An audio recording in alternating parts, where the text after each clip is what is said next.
우리가 이탈리아로 배를 타고 가도록 결정이 나자 바울과 다른 제수들은 황제 부대에 소속된 율리오라는 백부장에게 넘겨졌습니다.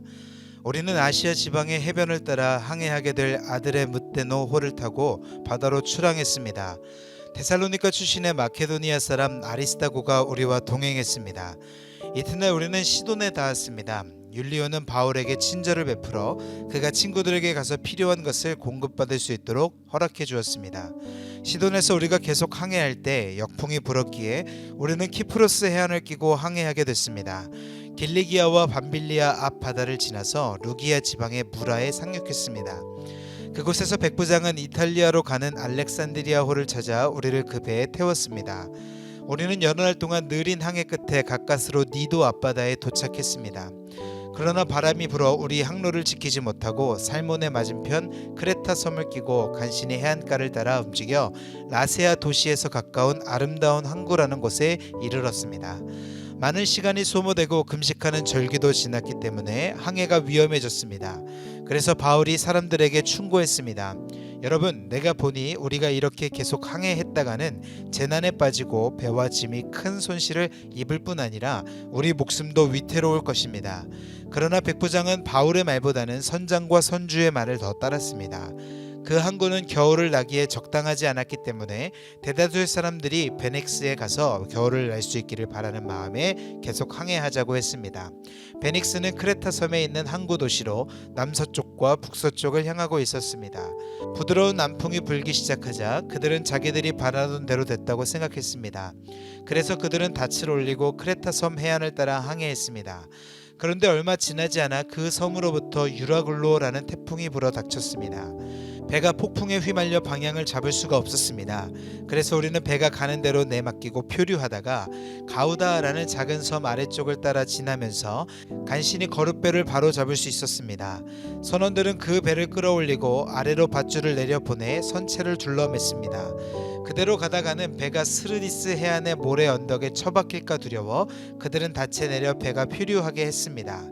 우리는 폭풍에 몹시 시달리다 못해 이튿날에는 선원들이 짐을 바다에 던져넣기 시작했습니다. 3일째 되는 날에는 선원들이 배의 장비들을 자기들의 손으로 내던졌습니다. 여러 날 동안 해와 별도 나타나지 않고 폭풍만 계속 불어닥치자 결국 우리는 구조될 모든 소망을 포기했습니다. 사람들이 오랫동안 아무것도 먹지 못하고 있는 가운데 바울이 일어나 그들 앞에 서서 말했습니다. 여러분, 크레타 섬에서 항해하지 말라는 내 충고를 들었더라면 이런 타격과 손실은 입지 않았을 것입니다. 그러나 이제 내가 여러분에게 당부합니다. 여러분 가운데 아무도 목숨을 잃지 않고 배만 손상될 것이니 안심하기 바랍니다. 어젯밤 내 하나님 곧 내가 섬기는 하나님의 천사가 내 곁에 서서 바울아 두려워 말라. 내가 마땅히 가이사 앞에 서야 한다. 그래서 하나님께서 너와 함께 항해하는 모든 사람들의 생명을 내게 맡겨주셨다라고 하셨습니다. 그러니 여러분 안심하십시오. 내가 하나님을 믿으니 내게 말씀하신 대로 이루어질 것입니다. 그러나 우리는 밀려서 어느 섬에 닿게 될 것입니다. 14일째 되는 날 밤에 우리는 아드리아 바다 위에서 표류하고 있었습니다. 한밤중이 됐을 때 선원들은 무태 가까이 왔음을 직감했습니다. 수심을 재어보니 물의 깊이가 약 25루기아였습니다. 조금 있다가 다시 재어보니 약 15오르기아였습니다. 우리가 암초에 부딪히게 될까 두려워 선원들을 고물에서 4개의 닻을 내리고 날이 밝기만을 바랐습니다. 그런데 선원들은 도망칠 속셈으로 뱃머리에서 닻을 내리는 척하면서 거룻배를 바다에 띄웠습니다. 그때 바울이 백부장과 군인들에게 말했습니다.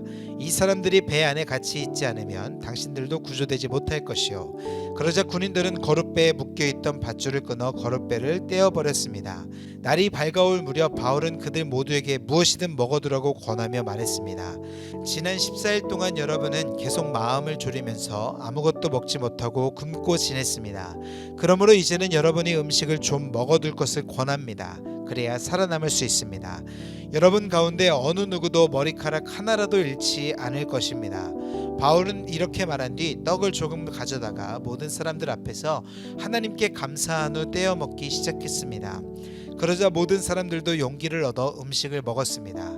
배 안에 있던 사람은 모두 276명이었습니다. 그들은 배부르게 먹고 난 뒤 남은 식량을 바다에 던져 배를 가볍게 해두었습니다.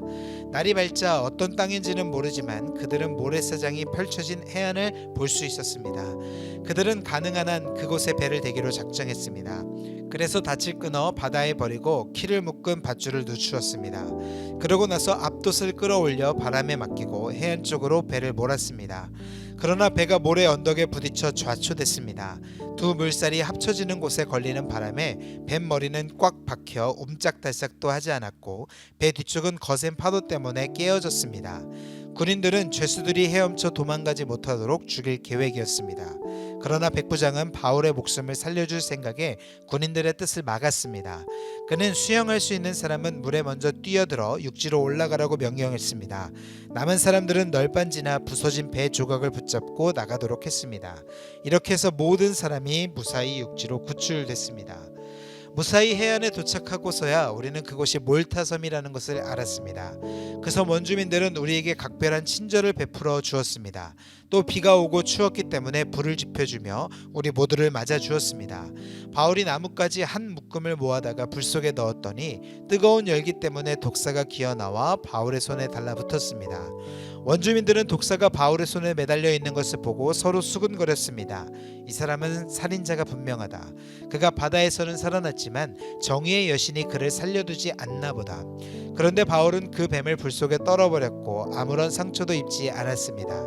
사람들은 그가 몸이 부풀어 오르거나 갑자기 쓰러져 죽을 것이라고 생각했지만 오래 기다려봐도 아무 일 없는 것을 보고는 생각이 바뀌어 바울을 신이라고 말했습니다. 그 섬의 주장인 보블리오가 그 근처에 자신이 소유한 땅을 갖고 있었습니다. 그는 우리를 자기 집으로 맞아들여 3일 동안 극진히 대접해 주었습니다. 그의 아버지는 열병과 이질에 걸려 병상에 누워 있었습니다. 바울은 그를 방문해 기도하고 그 사람의 몸에 손을 얹어 고쳐주었습니다. 이 일이 있고 나서 그 섬에 사는 다른 병자들도 와서 낫게 됐습니다. 그들은 여러모로 우리를 잘 대접해 주었고 우리가 그 섬을 떠날 때는 우리에게 필요한 물건까지 공급해 주었습니다. 석 달이 지난 후 우리는 그 섬에서 겨울을 지낸 알렉산드리아 배를 타고 항해길에 올라왔습니다. 이 배에는 디오스 구로라는 쌍둥이 신의 형상이 새겨져 있었습니다. 우리는 수라구사에 닿았고 그곳에서 3일 동안 지냈습니다. 다시 항해를 시작해 우리는 레기온에 도착했으며 이튿날에는 남풍이 일어 그 다음 날에 보디올에 닿았습니다. 보디올에서 우리는 형제들을 만나게 됐고 그들의 초청을 받아 함께 일주일을 지냈습니다. 그러고 나서 우리는 로마에 도착했습니다. 그곳 로마의 형제들은 우리가 온다는 말을 전해 듣고 우리를 맞으려고 앞비오 광장과 새 여관이라는 곳까지 나와 있었습니다. 바울이 이 사람들을 보게 되자 하나님께 감사하면서 용기를 얻게 됐습니다. 우리가 로마에 도착했을 때 바울은 자신을 지키는 군인 한 명과 함께 따로 지낼 수 있도록 허락받았습니다. 3일이 지난 뒤 바울은 유대 사람 지도자들을 불렀습니다. 그들이 모이자 바울이 말했습니다.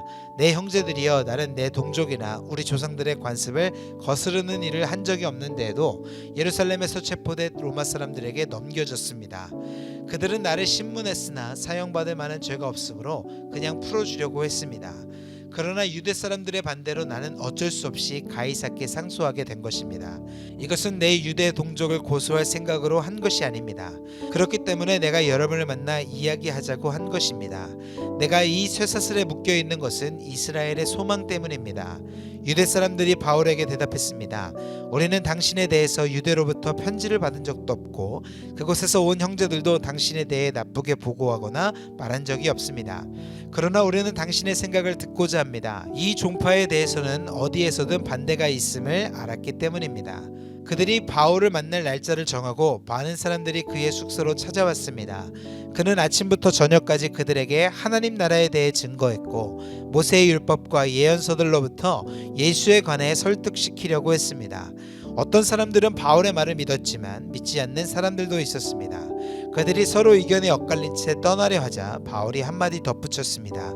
성령께서 예언자 이사야를 통해 여러분의 조상들에게 하신 말씀이 옳습니다. 이 백성들에게 가서 말하라. 너희가 듣기는 들어도 깨닫지 못하고 너희가 보기는 보아도 알지 못할 것이다.